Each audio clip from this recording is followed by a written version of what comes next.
Ripete che con la Lega in Veneto non ci sono problemi. Giorgia Meloni ospita il Vinitaly a Verona, dove tocca i principali temi dell'agenda politica, rassicura sull'attuazione del PNRR parlando di rapporti ottimi con l'Europa e risponde anche su Partecipate 25 aprile dicendo che non spetta a lei chiedere ai ministri di festeggiarlo, ma nel capoluogo scaligero tutta l'attenzione per il protagonista della 3 giorni, il vino è una filiera da oltre 31 miliardi di euro. Salvaguardarlo è la priorità.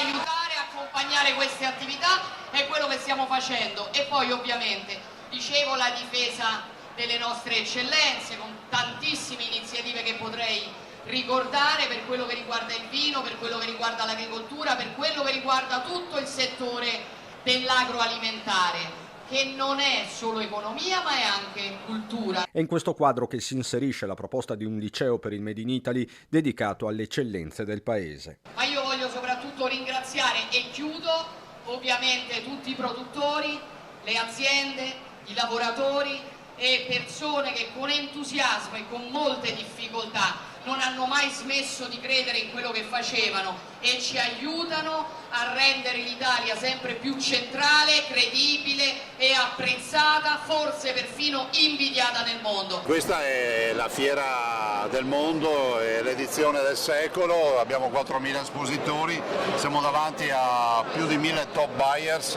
da 68 paesi, raddoppiati rispetto all'ultima edizione, e poi c'è un dato del quale non si parla mai: il 36% dell'export nazionale è export veneto, 2 miliardi e 800 milioni di vini che noi esportiamo nel mondo. Zaia che torna anche sulle frasi pronunciate proprio a Verona dal ministro Lollobrigida: chi ha reddito di cittadinanza vada a lavorare in agricoltura. Lui ha detto una roba molto più articolata, ha detto nobilitiamo il lavoro dei campi e facciamo capire che anche a quelli che dicono di non trovare lavoro, che magari percepiscono il reddito di cittadinanza, che anche questa è un'opportunità.